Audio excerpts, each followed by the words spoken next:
Bienvenidos a La Pepa, este es un programa de Canal Capital y de lasillavacía.com, donde buscamos explicar en profundidad los temas que son de interés para usted. Este año se cumplen 20 años de la creación del Ministerio de Cultura, que fue creado en 1997 bajo la administración de Ernesto Samper. El Ministerio de Cultura, pues para muchas personas es un ministerio que pasa por debajo del radar y no se compara con agendas mediáticas como la del Ministerio de Defensa o del Interior o de Hacienda. Por eso muchas veces las políticas que salen de ahí pueden pasar por debajo de la luz pública. En una era digital y también en un momento en el que el país se enfrenta a los retos de implementar un acuerdo de paz, la cultura juega un papel fundamental. Y para entender la pepa de este asunto invitamos a dos expertos en el tema. Ellos son Adriana González, ella es coordinadora del Grupo de Emprendimiento Cultural del Ministerio de Cultura, es cineasta y tiene una maestría en gestión cultural. Bienvenida a La Pepa. Muchas gracias. Ella también es una activa donante de La Silla Vacía, es una súper amiga y por eso también vuelvo a dar la bienvenida a este programa. Estoy muy orgullosa de contribuir.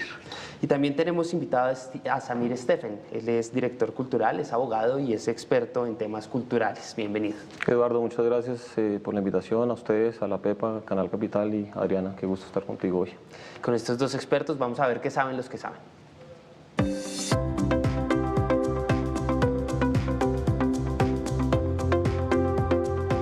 Adriana, usted ha trabajado en este sector desde su carrera, indirecta o directamente. Y usted también, Samir, y los dos han visto la importancia y los beneficios y los defectos que pueda tener una cartera como la de cultura. Se cumplen 20 años, ¿qué ha pasado en estos 20 años en términos de cultura? Pues como tú dices, yo empecé a estudiar y el Ministerio de Cultura todavía no existía, todavía estaba Colcultura. Y cuando yo estudiaba cine, el panorama, digamos, para un cineasta en devenir era bastante magro, por decirlo, digamos, tranquilamente. Parcamente. En realidad, hacer cine en Colombia era como una tarea de Quijotes, donde la gente de pronto hacía una película cada 15 años, excepto pues 2 o 3 que tenían como un esquema, digamos, propio, pero esos 2 o 3 eran realmente 2 o 3. Entonces las perspectivas para un joven cineasta eran la televisión o la publicidad, pero jamás el cine. Cuando empieza el Ministerio de Cultura, yo estaba terminando mi carrera y empiezan a ver como ya unos movimientos de política pública interesantes, como la creación de Ibermedia, que era un fondo que empezó como un fondo de coproducción que funciona hasta ahora, hasta el día de hoy, que es súper nutrido y súper lleno de experiencias exitosas. Empiezan a sentir que se empieza a mover como la cultura, y que de pronto hacer cine no es tan Quijotesco. Quijotesco, exactamente. Y la creación del Ministerio de Cultura pues además genera pues una cantidad de incentivos, abre el portafolio del Programa Nacional de Estímulos y empiezan a haber fondos para la creación, empezando por ahí. Ahora, ya viéndolo desde donde estoy sentada el día de hoy, que coordino el Grupo de Emprendimiento Cultural, y de lo que hemos tenido que trabajar en estos últimos tiempos, que ha sido un informe para la UNESCO, lo que hemos visto es que la generación de política pública para la cultura en Colombia ha sido llevada de una manera muy virtuosa, por decirlo de alguna manera. En lo que me compete a mí, que son las industrias culturales específicamente, pues hay una serie de medidas que primero contemplan la diversidad cultural, que pues está incluida desde la Constitución del 91, pero que además generan un espacio para la creación de expresiones culturales y de industrias culturales propias. El mejor ejemplo pues seguramente será el cine, pero no solamente. Del cual ya hablaremos en profundidad. Usted también ha trabajado en esta industria durante mucho tiempo, no solamente desde el sector privado, sino el público, en instituciones distritales. ¿Usted cómo ha visto estos 20 años de creación del ministerio y cómo lo ha afectado desde todas sus facetas dentro del sector? Vale, pues yo me animaría a decir que uno encuentra lo que teóricamente se espera cuando se construye a nivel estatal una entidad como Ministerio de Cultura. Que haya política capaz de orientar los procesos de desarrollo del sector y que esos procesos vayan consolidándose y desarrollándose en esa relación dinámica permanente entre sector público y entidades privadas. Antes no teníamos una entidad que se ocupara de pensar la cultura como una dimensión de la sociedad. Eso en un país desarrollado pues no cabe. Le doy un dato, la Secretaría de Cultura de Bogotá va a cumplir 10 años también por estas épocas. Pensar una ciudad como Bogotá, así una entidad que piense y rija la política, los marcos orientadores del desarrollo en materia de cultura, absolutamente obligatorio. Y pues algunos datos que yo creo que lo reflejan. La música colombiana es sello a nivel internacional, sin ninguna duda. Recientemente vimos avances importantísimos a nivel legislativo, la ley del espectáculo público, que se ocupa de fortalecer la infraestructura de las artes escénicas para la dinámica y sostenibilidad de las artes escénicas, la música, el teatro, la danza, el circo. Patrimonio sumergido, la ministra actual de Cultura que impulsó con mucha fuerza la ley de patrimonio sumergido justo antes de que se diera el hallazgo del galeón San José, y otras muchas lineamientos y marcos que lo que buscan es, ante realidades que son dinámicas, tratar de prever condiciones para que en una lógica de oportunidad y en una lógica de capacidad el proceso cultural de un país suceda de la manera más holgada y donde los agentes desde su iniciativa puedan contar con posibilidades y opciones para trabajar. Adriana Samir, en este programa siempre intentamos buscar esas dudas que tiene la gente de a pie, como ustedes tres, como yo, como los tres. Los invito entonces a que vayamos a la calle a ver qué preguntan en la calle.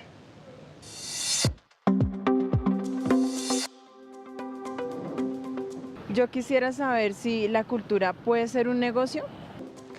Samir, usted trabaja desde el sector privado en emprendimientos culturales y esta es una duda que mucha gente tiene frente a la cultura. La cultura no siempre se ve como una cuestión de negocio que pueda tener plata detrás y eso, pues por decirlo menos, desconoce una realidad muy, muy compleja. ¿Puede ser esto un negocio en Colombia? Yo creo que sí. Y de hecho creo que en una muy buena medida el ejercicio que ha hecho el Ministerio de Cultura hoy en día en cabeza de Adriana en ese proceso de fomento al emprendimiento cultural ha abierto un espacio claro, digamos, no pajaritos en el aire, sino confrontando realidades alrededor de una cosa que a veces le denominan el emprendimiento social. Ni muy enfocado en la lógica de competitividad, productividad para la competencia del mercado, ni tampoco en una lógica de dependencia del Estado, quizás un poco en la mitad. Yo siento que nosotros los gestores culturales necesitamos mejorar nuestro relacionamiento con el sector privado, que necesita saber mejor cómo ayudar.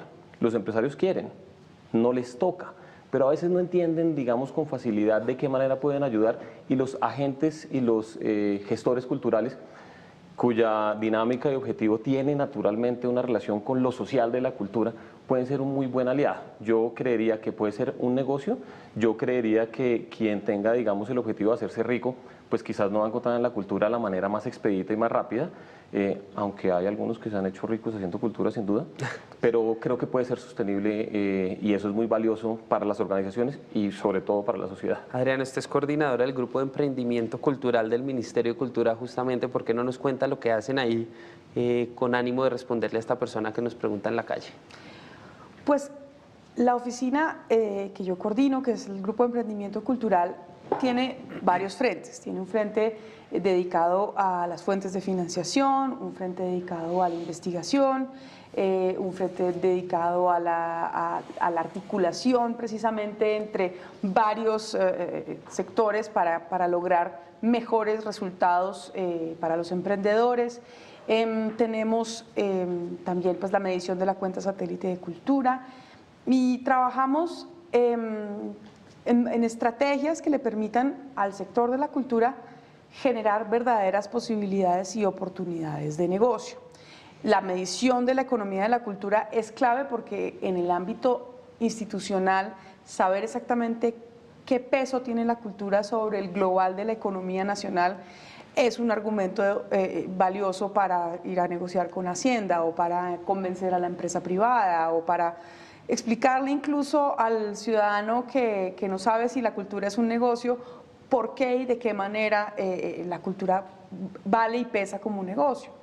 Hay varias maneras de verlo, es decir, muchas veces Hay grandes jugadores en el negocio de las industrias culturales, grandes jugadores que pueden ser editoriales o que pueden ser audiovisuales o que pueden ser de la creación publicitaria o de otro tipo de creación, ¿sí? Que a veces se van más allá y se vuelven como conglomerados del entretenimiento o conglomerados de servicios, y allí se hacen grandes negocios y se genera mucho valor agregado.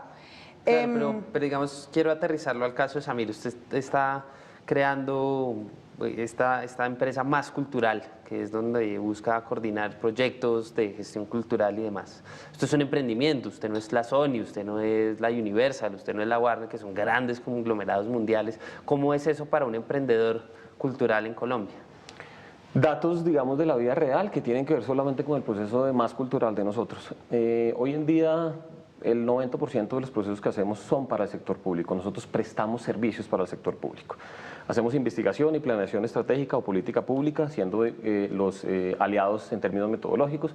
Prestamos servicios de formación artística, por ejemplo, que es un espacio en donde uno ve que hay una dinámica creciente, no solo por la necesidad de las poblaciones, niños y jóvenes que han tenido restringidos sus derechos en esta materia, sino porque en términos de sostenibilidad y quizás políticamente hablando, eso renta ofrecer opciones a una sociedad que busca maneras de hacerse sostenible, no solo en lo económico, sino en lo financiero. Y producimos eventos, encuentros sociales a través de la cultura, estos festivales de música, de teatro, de danza, servicios para el sector público, pero también hacemos cosas con el sector privado. Hasta hace poco alguna empresa decía, necesito que me resuelva el tema del día de la empresa. Y yo le dije, pues hagamos una estrategia de responsabilidad social a través de la cultura. Un poco buscando que la alianza entre nosotros que hacemos procesos culturales y trabajamos con contenidos de carácter cultural, podamos resolver intereses empresariales generando un plus. Claro, que ahí uno ve, digamos, esa mezcla entre lo privado y lo artístico, siendo también privado, pero desde lo público me gustaría entender el alcance de las leyes que permitan el desarrollo artístico. No en vano la creación del ministerio pues fue una ley en el 97, y de ahí en adelante hemos visto hitos como la creación de la ley de cine, que promueve con estímulos, por ejemplo, económicos, tributarios a los cineastas, y vemos los resultados. ¿Las leyes están perjudicando o están ayudando hoy a los artistas y a la gente del sector cultural en Colombia, Adriana? Pues esa ley, o digamos que la política cinematográfica, que son dos leyes, la ley del 2003, la ley 814 y la ley Filmación Colombia, que es del 2012, pues han permitido que a través de un esquema de estímulos tributarios se genere un capital y un fomento a la cinematografía, que ha incrementado la producción cinematográfica, pues ya ni siquiera en porcentajes. O sea, la cantidad de estrenos del año pasado fue más de 40 estrenos, cuando en la década de los 90 si se estrenaban 3 películas al año, no se estrenaban 4. Entonces digamos que se ha aumentado 10 veces la producción en 20 años. Esto ha generado todo un clima y todo un ecosistema de economía y de trabajo. Es decir, la gente se ha ido especializando, las personas ahora tienen un quehacer específico que tiene que ver con la cultura y en el que ya se ha garantizado una regularidad de su empleo y una regularidad de sus ingresos. Las empresas también ya tienen unos esquemas de negocios y unos planes de negocios que les permiten no solamente ser dependientes del fomento que entrega el Fondo para el Desarrollo Cinematográfico, sino también que pueden ir a tocar las puertas del sector privado, ofrecerles estímulos tributarios y empezar a trabajar con ese dinero para fomentar su actividad. Samir, ¿usted cómo ha visto esos estímulos tributarios? ¿Les ha tocado, le han llegado o lo ha visto, digamos, en alguien de su círculo que haya sido beneficiado con este tipo de actividades? Yo creo que tenemos que pensarlo y usarlo como parte del combo, digamos. Yo no creo que una empresa tome la decisión de invertir en cultura porque el estímulo tributario haga una diferencia en su lógica empresarial. Yo creo que además de lo que misional y estratégicamente se busca, que a través de la cultura se logra de manera más impactante o más direccionada, eso es lo que yo creo. Además de esos logros, el beneficio tributario pues ayuda a tomar una decisión.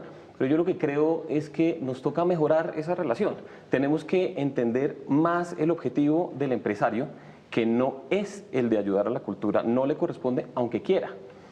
Y alinearnos más con el camino que quizás lo puede llevar a él a la materialización de sus objetivos, con clientes, con aliados, con empleados. Que eso plantea tal vez uno de los retos más grandes en lógicas empresariales y es cómo se mide esto en términos económicos. ¿Se sabe cuánto aporta al PIB o, yo no sé, al crecimiento, al desarrollo, el espacio de la cultura en Colombia? Sí, nosotros nos dedicamos, una parte del tiempo del equipo se dedica precisamente a esa medición de la economía de la cultura, a través de un ejercicio que se llama la cuenta satélite de cultura. Esto lo trabajamos de manera conjunta con el DANE desde el 2002, a través de las diversas encuestas que se llevan a cabo sobre el consumo. Y lo que hacemos es medir exactamente el campo cultural, los oficios de la cultura, la ocupación, digamos, de estos oficios, y medimos ahí el empleo y medimos el valor agregado o el peso sobre el Producto Interno Bruto. ¿Qué han encontrado? Encontramos que siempre se corrige porque las series de tiempo siempre son un poco dinámicas, pero sabemos que la cultura, como la medimos nosotros en Colombia, pesa entre el 1.5 y el 1.6% del Eso es como PIB. la ganadería, si se quiere. Como la explotación minera, como la actividad minera. No el producto de la actividad, pero sí la actividad en sí. Es decir, genera más o menos la misma cantidad de empleo, genera más o menos la misma cantidad de dinero. ¿Qué tantas oportunidades hay teniendo en cuenta esto para crear esto como un espacio comercial, la cultura? Porque eso puede ser tal vez uno de los incentivos de la gente que quiera estudiar o quiera arriesgarse como empresario, Samir.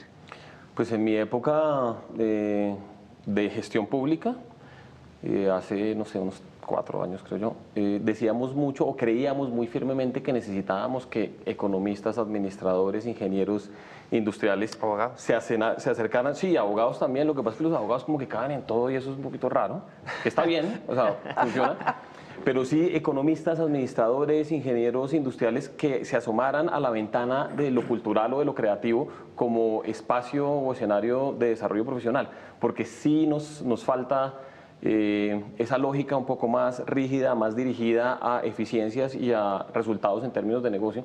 Porque Claro, que puede ser contradictorio en muchas escenas artísticas, ¿o no, Adriana?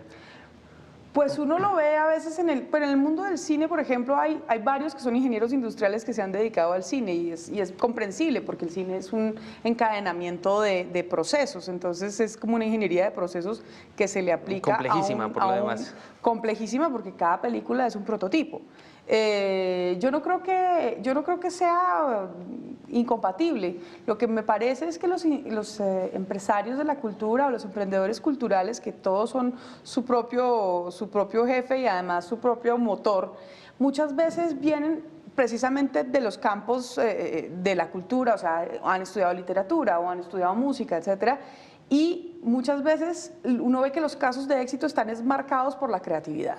Es decir, Claro, que ahí aparece este término de economía naranja, ¿no? Como estos espacios creativos, estudios de conocimiento pueden impulsar a la economía. ¿Usted cómo ha visto eso en términos ya más macro? He tenido la oportunidad reciente, hace unos 3 años en particular hacia adelante, de trabajar, de ver este proceso que usted menciona desde la región. Tenemos un proyecto más o menos estable en Santa Marta y es impresionante cómo uno ve la gente joven con un nivel de sintonía y con un nivel de fluidez con el lenguaje artístico, creativo, simbólico, estético. Para ellos, ellos no han pensado si eso es cultura o no, ni les importa ni les hace la diferencia. Son pelados muy de tecnologías, muy de canales digitales, muy de contenidos que se renuevan todo el tiempo. Y se borran esas fronteras muchísimo. Total, y pues donde las iniciativas se les vienen de manera más espontánea a varios, digamos. A los claro que veo. ahí uno dice como, bueno, ¿cómo se mezclan estos ministerios? ¿Cómo Mintic puede relacionarse con Milcultura, con Hacienda para el término de presupuesto, con Medio Ambiente para campañas de muchos tipos? Bueno, y así uno puede seguir tejiendo. ¿Cuáles son esos retos nuevos digitales que aparecen en esta escena?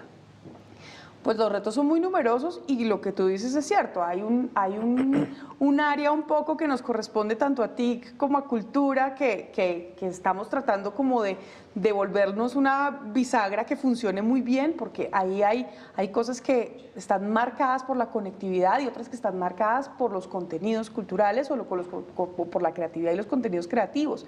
Y ahí, no sé, los youtubers o qué sé yo. los youtubers, pero también todos los desarrolladores de apps, todos los desarrolladores de pequeños programas o de pequeñas series web.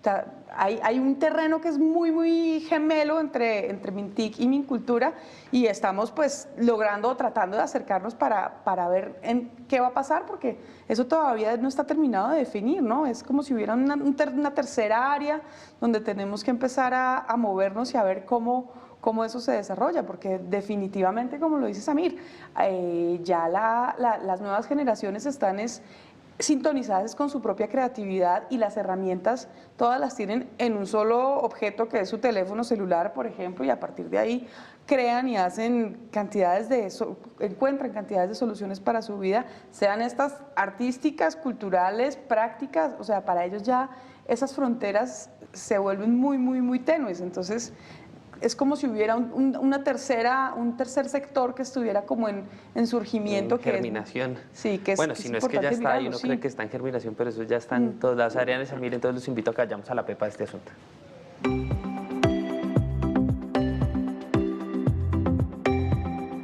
Hoy estamos hablando de los 20 años de creación del Ministerio de Cultura y de todos los retos culturales que implica la creación de un ministerio en términos legales, pero también en términos creativos para la industria y para los artistas. Samir, ¿cuál es la pepa de este asunto en Colombia?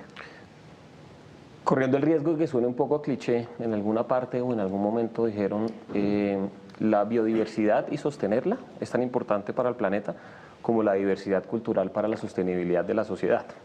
Yo creo sin ninguna duda que la existencia del Ministerio de Cultura y el desempeño de ese rol de pensar cómo la sociedad y hacia dónde el proceso de desarrollo de la sociedad en clave de cultura es fundamental, y hoy vemos organizaciones consistentes que discuten con el Estado, que pelean, por decirlo de alguna manera, por derechos, y que tienen discursos más establecidos en esa lógica de diversidad. Necesitamos que haya más oportunidades, más maneras de ser sostenibles los contenidos, los lenguajes creativos y culturales para más públicos, para más poblaciones, y que de esa manera, en general, en nuestro país, haya una capa que sea suficientemente fuerte para garantizar un proceso de desarrollo indefinido en clave de cultura para la sociedad. Vamos a hablar de posconflicto un poquito, creo, y ahí hay un par de reflexiones muy interesantes que hacer. Adriana, se acaba el tiempo, pero le dejo que meta la idea del posconflicto ahí en estos últimos minutos. Vale, la pregunta era cuál era la pepa del asunto, y creo que Samir también dio en la pepa, pero para terminar de complementar, creo que la sostenibilidad está dada por un lado, encontrar mejores fuentes de financiación, más y mejores fuentes de financiación, y que la gente empiece a creer en su propia sostenibilidad. Esa es la primera complementariedad que le querría hacer a lo que dice Samir. Lo otro es, estamos ante un país que es eminentemente creativo, que es eminentemente cultural, donde todas las soluciones de sostenibilidad que no atañen a las grandes industrias o a lo agroindustrial o a la agricultura, pueden siempre emparentarse con la creatividad, la creación, el artesanado, y ahí también hay una nueva oportunidad, una gran oportunidad para desarrollar y afianzar una identidad colombiana. Es decir, estamos ante una oportunidad enorme para mejorar nuestro conocimiento del país, y ese seguramente se va a hacer a través de la cultura. Samir, en menos de un minuto, ¿por qué es importante esto en términos de posconflicto? Yo creo que la naturaleza del lenguaje cultural, que es meramente simbólico, meramente creativo, meramente estético, va a poder permear esos sitios en donde lo único que permeaba era la guerra. Por eso estratégicamente va a poder fluir, y con gente joven, que es de esa naturaleza inquieta, creativa. Inventarse una nueva sociedad. Adriana y Samir, muchas gracias por haber aceptado la invitación a este programa. Y a todos ustedes recuerden que La Pepa es un programa en la alianza de lasillavacía.com y de Canal Capital. Pueden escribirnos a nuestras cuentas de Twitter, @lapepa_oficial, o a la del Canal Capital, @Canal Capital, y también a la de La Silla Vacía, @La Silla Vacía, y cuéntenos qué tema quiere que le echemos pepa en un próximo programa con dos expertos como los de hoy. Este programa y todos los que hemos hecho a lo largo de estos meses quedan en nuestra nuestras redes sociales, en YouTube de Canal Capital y de lasillavacía.com para que lo puedan ver y compartir las veces que quieran. Hasta la próxima.